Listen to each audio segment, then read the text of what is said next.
मैं जानती हूँ कि आप भगवान श्री कृष्ण के व्यक्तिगत मित्र हैं और उनके भक्त भी हैं। क्या हुआ कृष्ण? सुदामा, आज मैं तुमसे एक बात कहने वाला हूँ। कौन सी? सुदामा, आज से तुम मेरे सबसे अच्छे मित्र हो। मैं जाऊंगा, भगवान श्री कृष्ण के साक्षात दर्शन तो कर लूंगा।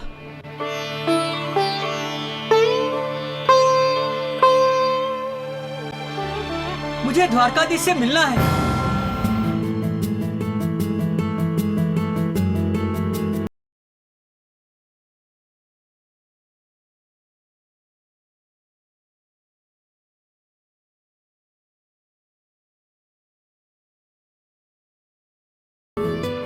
एक ब्राह्मण देव आए हैं और आपसे मिलने की अनुमति मांग रहे हैं।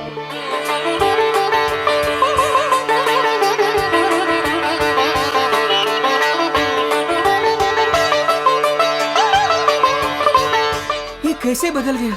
ये सब कैसे बदल गया?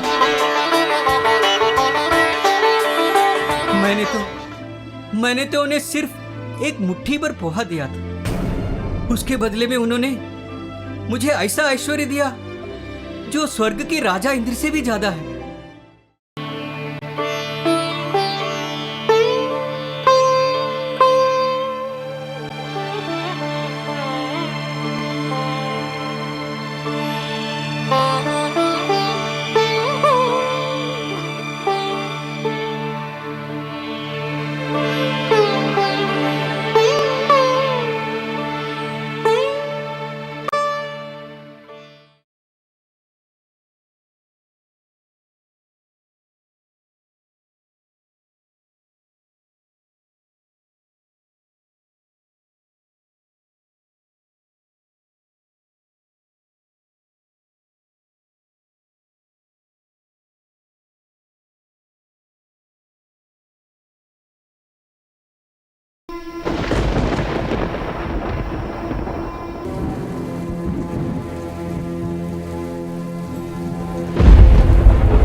कृष्ण सुदामा की भेंट।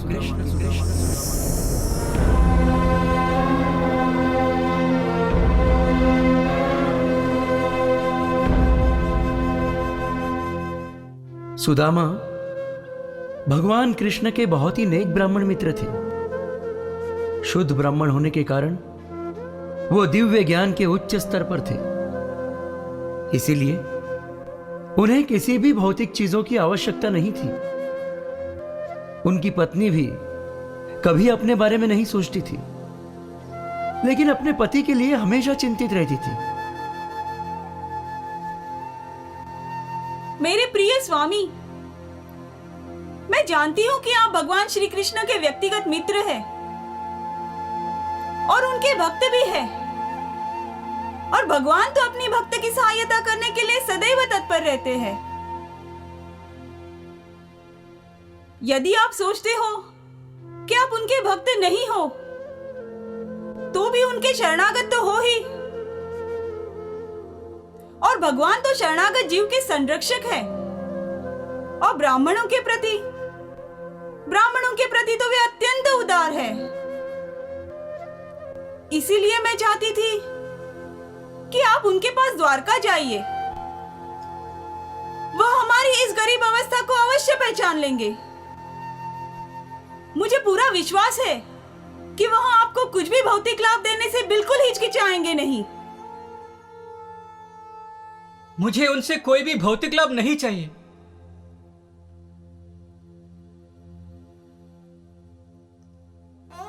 पर उन्हें सब कुछ ज्ञात है। वह जानते हैं कि आप भक्ति की किस सीमा पर हो। किंतु कृष्ण केवल शुद्ध भक्ति में ही दिलचस्पी रखते हैं। उन्होंने हमें जो भी दिया है उसमें मैं पूरी तरह से संतुष्ट हूं। वैसे भी क्या हम शांति से जी नहीं रहे हैं?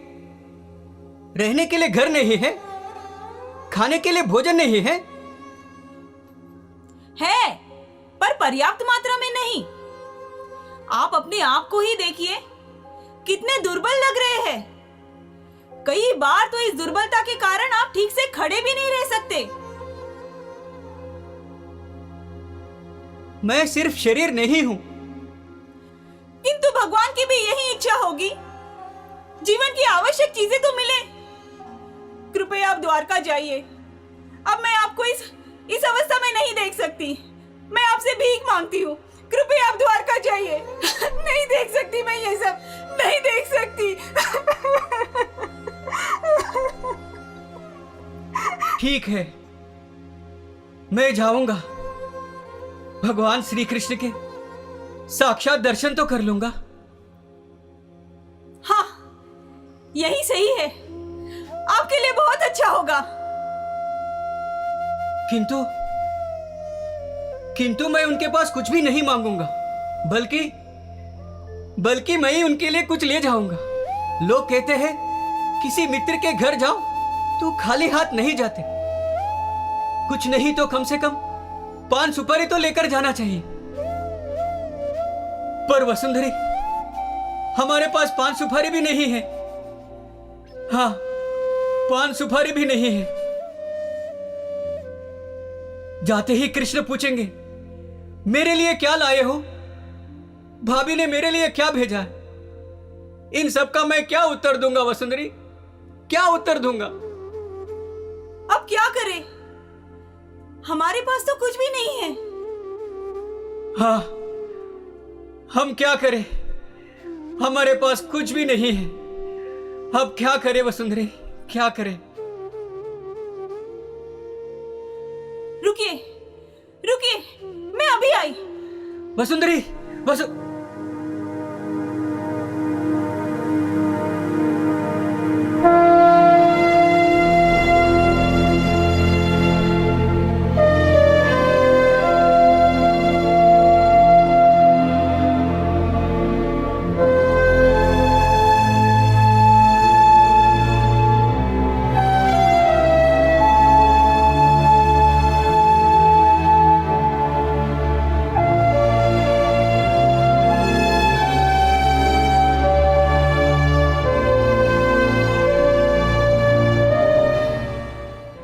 देखिए, देखिए, वसुंधरी। 4 मुट्ठी पोहा मिला है। हाँ, ये ठीक है। कम से कम पोहा तो मिला। ये अच्छा हुआ। मैं अभी आती हूँ। लीजिए। हाँ, दो। हाँ, अब मैं जा रहा हूँ। मामा, बाबा कहाँ जा रहे हैं? हाँ, कहाँ जा रहे हैं? मैं तो मेरे मित्र द्वारकाधीश से मिलने जा रहा हूँ। भगवान, मेरे बच्चे और पत्नी की रक्षा करना। आप हमारी चिंता बिल्कुल मत कीजिए। आप निश्चिंत होकर जाइए और आप अपना ख्याल रखिए। जय श्री कृष्णा। जय श्री कृष्णा। जय श्री कृष्णा।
वाह, कितनी सुंदर है।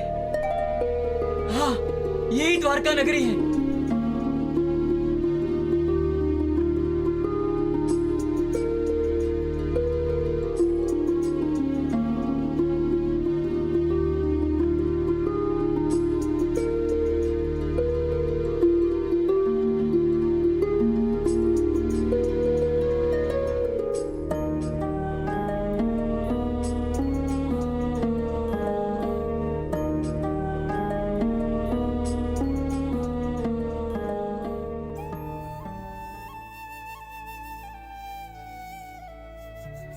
कहो ब्राह्मण देव, कहाँ जा रहे हो?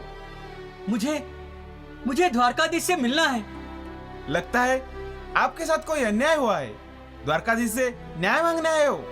नहीं, मेरे साथ कोई अन्याय नहीं हुआ है। तो फिर आपके साथ कोई अत्याचार हुआ है?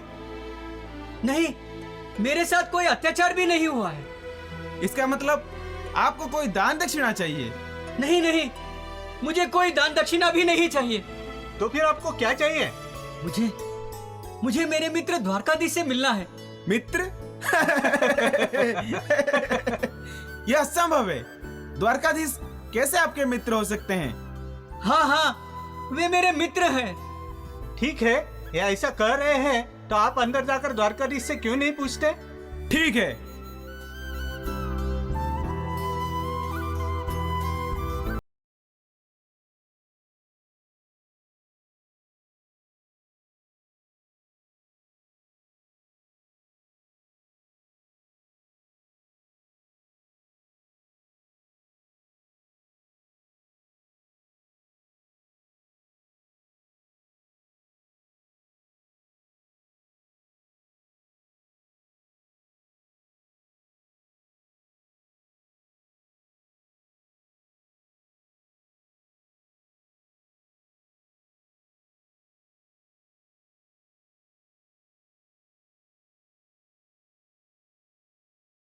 आए हो? कहो द्वारपाल, क्या संदेशा लाए हो? राजमहल के द्वार पर एक ब्राह्मण देव आए हैं और आपसे मिलने की अनुमति मांग रहे हैं। अनुमति? द्वारपाल, ब्राह्मणों को मुझसे मिलने के लिए अनुमति की क्या आवश्यकता? द्वारिका नगरी का राजप्रसाद ब्राह्मणों और संतों के लिए सदैव खुला है। किंतु यह ब्राह्मण अजीब सा है। न इसके पैरों में खड़ाऊ है, न सर पे पगड़ी है, और उसकी धोती पूरी फटी हुई है। द्वारपाल, क्या ब्राह्मण होने के लिए इन सब बातों की आवश्यकता है? नहीं, किंतु वह पागल लग रहा है। क्यों? ऐसी क्या बात है? वह कह रहा है वह आपका मित्र है, पागल नहीं तो और क्या। मित्र? क्या नाम बताया उसने? उसका नाम है सुदामा। हाँ, सुदामा। सुदामा? क्या कहा तुमने? सुदामा आया है? मेरा बाल सखा सुदामा मुझसे मिलने आया है। द्वारपाल, तुम यहां खड़े क्यों हो? जाओ, उन्हें तुरंत यहां लेकर आओ। जी स्वामी। सुदामा आया है। रुक्मिणी, रुक्मिणी, सुना तुमने? मेरा बाल सखा सुदामा मुझसे मिलने आया है। जाओ, स्वागत की तैयारी करो। सुदामा आया है। सुदामा।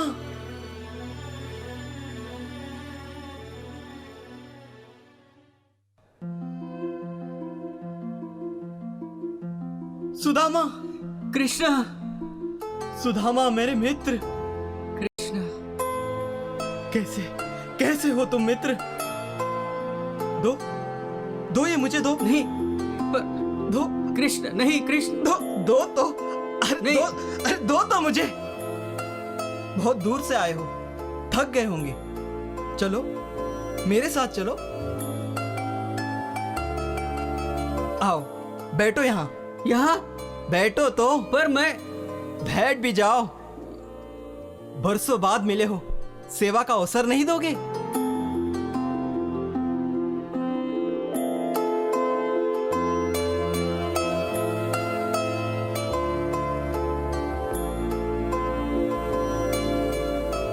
मुझे समझ में नहीं आ रहा है, द्वारकाधीश इस दरिद्री ब्राह्मण की सेवा क्यों कर रहे हैं? ये बाहरी रूप से गंदा दरिद्री दिख रहा है, ये कोई सामान्य ब्राह्मण नहीं है, निश्चित रूप से बहुत बड़े पुण्य कर्म किए होंगे, नहीं तो द्वारकाधीश उनकी इतनी देखभाल क्यों करते? स्वयं द्वारकाधीश उन्हें बड़े ही आदर से ले आए। द्वारकाधीश ने उन्हें आलिंगन भी दिया, जबकि उनके आलिंगन के हकदार केवल रुक्मिणी और बलराम ही होते हैं। इतना ही नहीं, द्वारकाधीश ने उन्हें अपने आसन पर बैठाया है। इसका मतलब है वो उनके कोई खास मित्र है।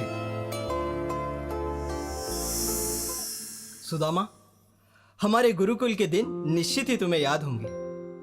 हम दोनों गुरुकुल में साथ में रहते थे। आहा, क्या दिन थे वो। सुदामा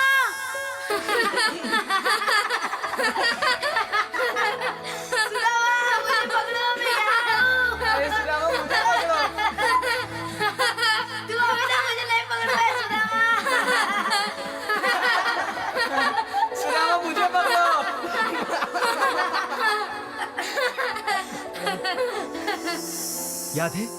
याद है तुम्हें?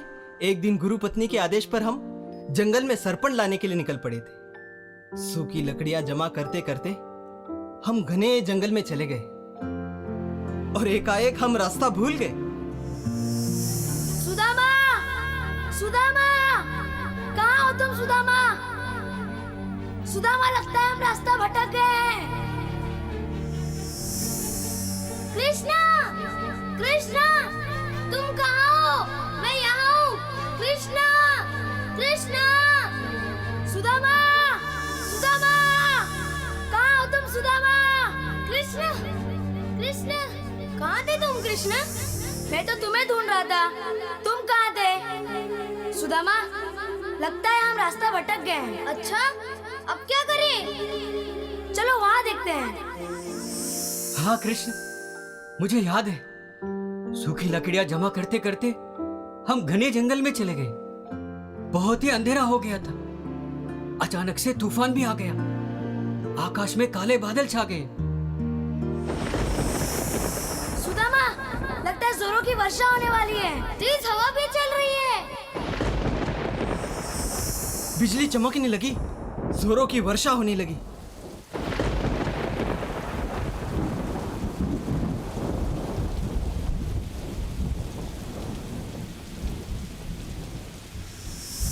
जहां देखो पानी ही पानी।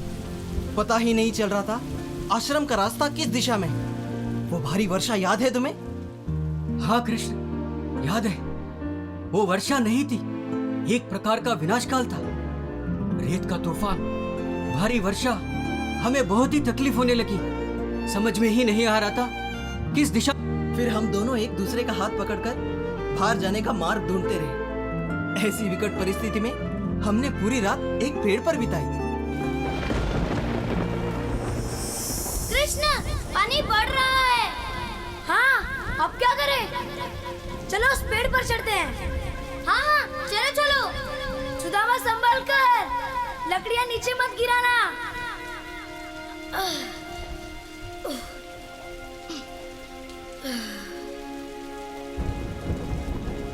सुदामा, क्या कर रहे हो? मुझे भूख लगी थी कृष्ण, चने खा रहा हूँ। पहले ऊपर तो आओ, पानी बढ़ रहा है। हाँ हाँ, आया। लकड़ियों को संभालो।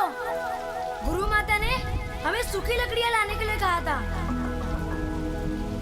और सुदामा, तुम अकेले ही चना खा रहे थे ना? कृष्ण, चने तो थे, मुझे भूख लगी थी। हाँ। तुम मुझे भूल गए सुदामा, लेकिन मैं तुम्हें कभी नहीं भूलूंगा। कभी नहीं भूलूंगा। प्रातः काल में जब हमारे गुरुदेव को हमारे अनुपस्थिति का पता चला, तो उन्होंने शिष्यों को हमें ढूंढने के लिए भेजा। वे स्वयं उनके साथ निकले। जब वो जंगल में आए, तब उन्होंने हमें उस दुखी अवस्था में देखा और बड़े ही सहानुभूति से उन्होंने कहा, प्रिय बच्चों, यह प्रशंसनीय बात है कि तुमने मेरे लिए इतना कष्ट उठाया। हर एक व्यक्ति सबसे पहले अपने शरीर के बारे में सोचता है, पर तुम दोनों अपने गुरु के प्रति इतने प्रामाणिक हो कि अपने शरीर की सुविधा के बारे में बिना विचार किए तुमने मेरे लिए इतना कठिन कार्य किया। इसलिए मैं अत्यंत प्रसन्न हूं। प्रामाणिक शिष्य के लिए अपने गुरु के ऋण से मुक्त होने की यही एक विधि है। शिष्य का यह कर्तव्य है कि वो अपने गुरु को अपना संपूर्ण जीवन प्रदान करे। मैं तुम्हें आशीर्वाद देता हूं कि तुम्हारी सारी इच्छाएं और आकांक्षाएं पूरी हो। वेदों का जो ज्ञान तुमने मुझसे प्राप्त किया है वह सदैव स्मरण रहे और वेदों के उपदेशों को तुम बिना किसी कठिनाई के उद्धृत कर सको। इससे इस जीवन में या अगले जीवन में तुम्हें कभी कोई निराशा नहीं होगी। आयुष्मान भव। सुदामा, तुम्हें स्मरण होगा गुरुदेव के आश्रम में रहते समय इस प्रकार के अनेक घटनाएं घटी। इससे हम समझ सकते हैं गुरु के आशीर्वाद के बिना कोई भी व्यक्ति संतुष्ट नहीं हो सकता। केवल गुरु के आशीर्वाद से ही व्यक्ति सुख, शांति और समृद्धि को प्राप्त कर सकता है और मनुष्य जीवन के उद्देश्य को सफल बना सकता है। प्रिय कृष्ण, आप प्रत्येक जीवात्मा के परम भगवान हो, परम गुरु हो। गुरुकुल में मुझे आपके साथ रहने का अवसर प्राप्त हुआ है। इसलिए मुझे लगता है कि वेद विहित कर्तव्यों से मुझे कुछ भी लेना देना नहीं है। वैदिक कर्म, ऋचा और मानवीय जीवन की पूर्णता के लिए आवश्यक सभी चीजें, धर्म, अर्थ, काम, मोक्ष, इन सब का एक ही स्रोत है और वो स्रोत आप ही हो कृष्ण, आप ही हो। इसके बावजूद भी आपने एक विद्यार्थी की भूमिका ली, गुरुकुल में हमारे साथ रहे। इसका अर्थ है आपने ये सभी लीलाएं अपने आनंद के लिए रचाई, अन्यथा आपको मानव की भूमिका लेने की आवश्यकता ही नहीं थी।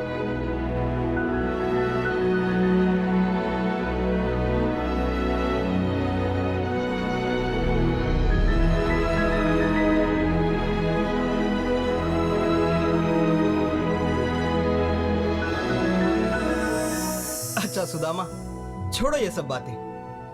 ये तो बताओ तुम मेरे लिए क्या लाए हो? तुम्हारे लिए तुम्हारी पत्नी ने अवश्य ही मेरे लिए कुछ खाद्य पदार्थ भेजे होंगे। अपने घर से मेरे लिए तुम अवश्य ही कुछ लाए होंगे। ऐसे तो मुझे किसी भी वस्तु की आवश्यकता नहीं है, परंतु यदि मेरा भक्त प्रेम भाव से मुझे कुछ अर्पित करता है, चाहे वह वस्तु कितनी भी उपेक्ष हो, मैं उसे बड़े आनंद से स्वीकार करता हूं। इसके विपरीत यदि कोई अभक्त चाहे अत्यंत मूल्यवान वस्तु मुझे अर्पित करे, मैं उसका स्वीकार नहीं करता। यदि मेरा शुद्ध भक्त एक फल, फूल, छोटी पत्ती या थोड़ा सा जल जैसे नगण्य वस्तु भी मुझे अर्पित करता है, तो मैं सिर्फ उसका स्वीकार ही नहीं करता, परंतु आनंद पूर्वक उसका सेवन भी करता हूं। सुदामा, बताओ तो मुझे क्या लाए हो मेरे लिए? बताओ सुदामा, बताओ। नहीं, मैं नहीं। ऐसी तुच्छ वस्तु को मैं कृष्ण के प्रति कैसे अर्पित कर सकता हूं? चलो जल्दी दो मुझे, बताओ क्या लाए हो, बताओ। नहीं कृष्ण, नहीं। अरे वो मैं अब बताओ तो सही। लाओ बताओ। नहीं।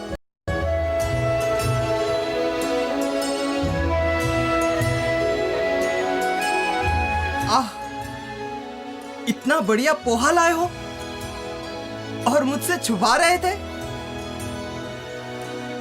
आहा, क्या बढ़िया पोहा है। पोहे की इतनी मात्रा केवल मुझे ही नहीं, संपूर्ण सृष्टि को संतुष्ट करेगी।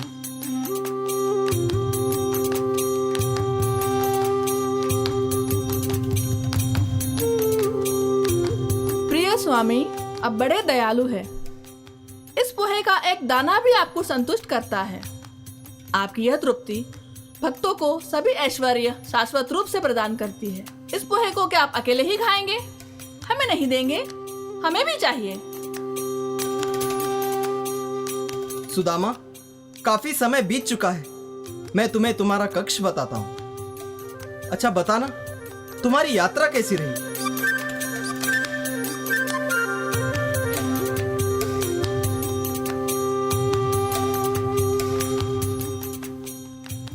सुदामा ने भगवान श्री कृष्ण के महल में सारी रात बिताई। दूसरे दिन सुबह वह वापस घर जाने के लिए चल पड़े। रास्ते में वह सिर्फ भगवान श्री कृष्ण के विचारों में डूबे हुए थे, पूरी तरह से दिव्यानंद में डूब गए थे। उनकी भगवान श्री कृष्ण से भेंट हुई, यह सोचकर बहुत ही आनंदित थे। भगवान श्री कृष्ण को देखना ये कितनी सुंदर बात है। ये तो आंखों से अमृत पीने जैसा है। वे ब्राह्मणों के लिए बहुत ही समर्पित हैं। वे परम ब्रह्म है। फिर भी मेरे जैसे दरिद्री ब्राह्मण को अपने छाती से लगाकर आलिंगन दिया। मुझे थका हुआ देखकर रुक्मिणी देवी ने मेरी सेवा की। उन्होंने अपने उच्च स्थान की ओर भी ध्यान नहीं दिया। साक्षात भगवान ने मेरी जो सेवा की वो उनके दिल में ब्राह्मणों के लिए जो महान आदर है, इसलिए कृष्ण इतने दयालु है कि उन्होंने मुझे कुछ भी नहीं दिया, क्योंकि उन्हें पता है मैं दरिद्रता से पीड़ित हूं। और यदि मुझे धन मिलता है तो मुझे अहंकार हो जाएगा और भौतिक ऐश्वर्य से मैं पागल होकर उसे भूल जाऊंगा।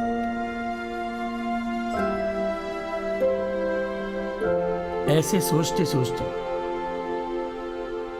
सोच में डूबे हुए सुदामा आखिरकार घर पहुंच गए। वहां जाकर देखा तो सब कुछ बदल गया था। उनकी कुटिया की जगह एक सुंदर महल था।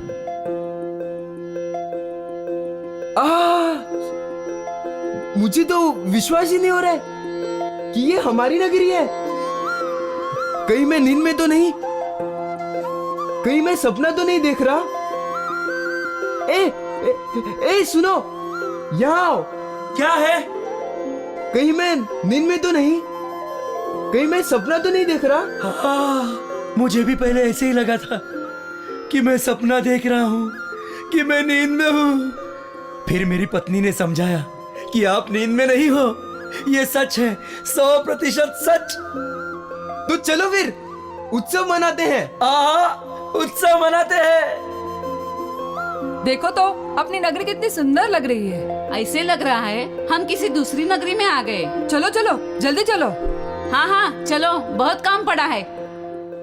अरे तुम ये कहाँ लेकर जा रहे हो? वहाँ उस तरफ। एक काम करो, ये मुझे दे दो। पर क्यों? इन्हें मुझे दे दो। अरे सुनो, सुनो तो, सुनो।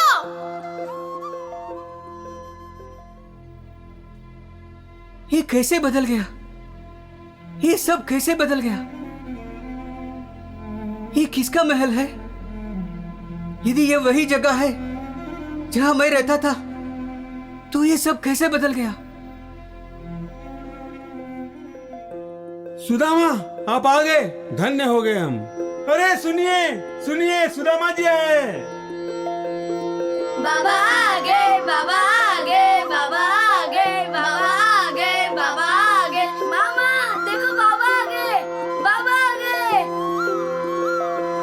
प्रिय वसुंधरी, ये सब कैसे हुआ? ये बदलाव कैसे हुआ वसुंधरी? ये बदलाव कैसे हुआ? मुझे कुछ पता नहीं स्वामी, मुझे कुछ भी पता नहीं। मैं तो हमेशा गरीब था। मेरे मित्र भगवान कृष्ण की कृपा दृष्टि के बिना कोई भी दूसरा कारण मुझे नहीं दिखता। भगवान भक्त के हृदय को जानते हैं।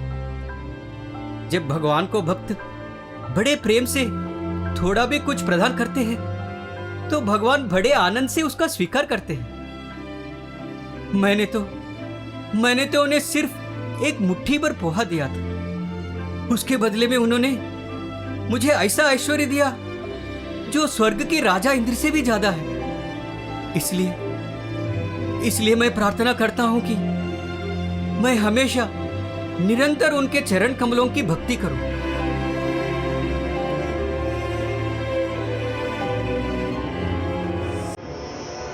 यदि मेरा भक्त प्रेम भाव से मुझे कुछ अर्पित करता है, चाहे वह वस्तु कितनी भी उपेक्षित हो, मैं उसे बड़े आनंद से स्वीकार करता हूँ। इसकी विपरीत यदि कोई अभक्त चाहे अत्यंत मूल्यवान वस्तु मुझे अर्पित करे, मैं उसका स्वीकार नहीं करता।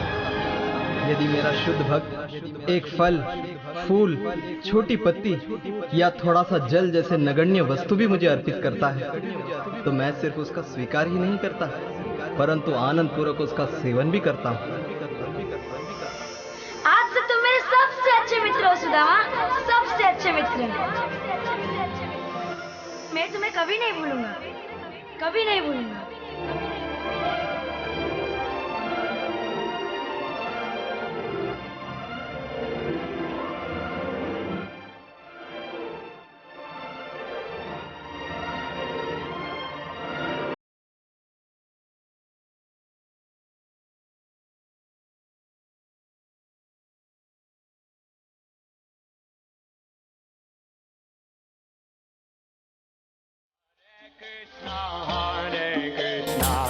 Krishna Krishna Hare Hare Hare Rama Hare Rama Rama Rama Hare Hare Hare Krishna Krishna Krishna Hare Hare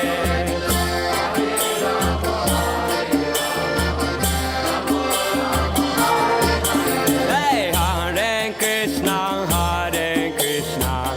Krishna Krishna Hare Hare Hare Rama Rama Rama Hare Hare प्रस्तुत किया उनके बहुत बहुत आभारी है और हम उनका आभार प्रकट करेंगे 3 बार हरि बोल करके। हरि बोल, हरि बोल, हरि। हम निवेदन करते हैं कि सब लोग जो है वो स्टेज पे आ जाए।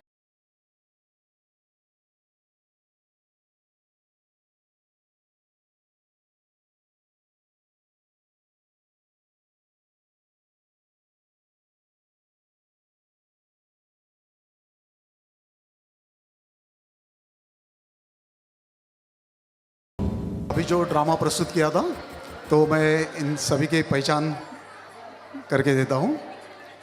द्वारकाधीश बने थे नवीन गोपाल प्रभु। हरि बोल। तो हम सभी का स्वागत करेंगे हमारी पारंपरिक पद्धति से। अच्छा, रुक्मिणी देवी, सविता माता जी, राजेश्वरी माता जी,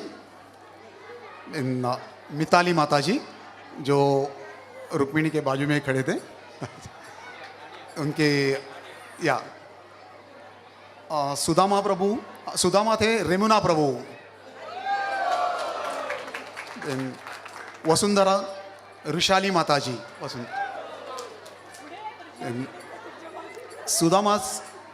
सुदामा के जो बच्चे थे श्री कृष्ण संहिता, ईश्वरी और दामोदर तीनों थे। अच्छा, और जो छोटे कृष्ण बने थे उनका नाम है सूरज। छोटा सुदामा गोपाल, संदीपनी मुनि, गणेश प्रभु, द्वारपाल जो 2 सिपाही दिखाए थे, अश्विनी प्रभु और पविंद्र प्रभु, रविंद्र। देन विलेजर्स जो गांव वाले दिखाए थे, शुभा माता जी, नैना माता जी, विठल प्रभु और पूजा माता जी। गुरुकुल बॉयज, गुरुकुल में जो दिखाए थे बच्चे, प्रवीण,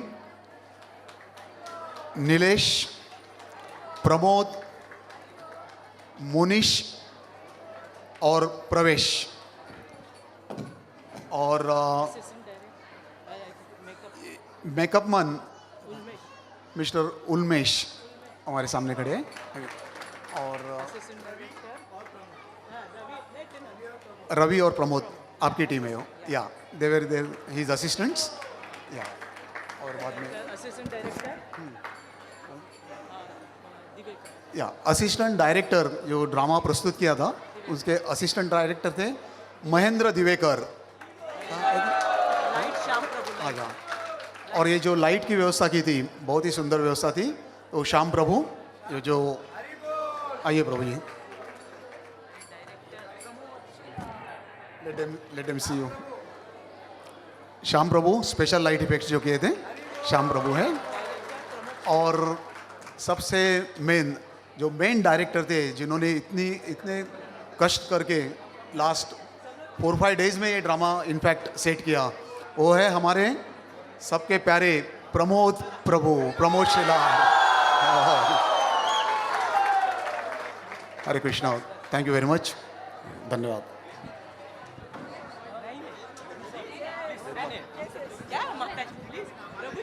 हरे कृष्णा। ये सबकी नाटिका के बिहाइंड द सीन्स जो प्रॉप्स करना या तो कॉस्ट्यूम्स लाना, डेकोरेशन करना, एवरीथिंग कोऑर्डिनेशन, एवरीथिंग, स्क्रिप्ट लिखना, हाँ, प्रोड्यूसर आल्सो, वो है हमारे प्यारे प्यारे वेद माता जी।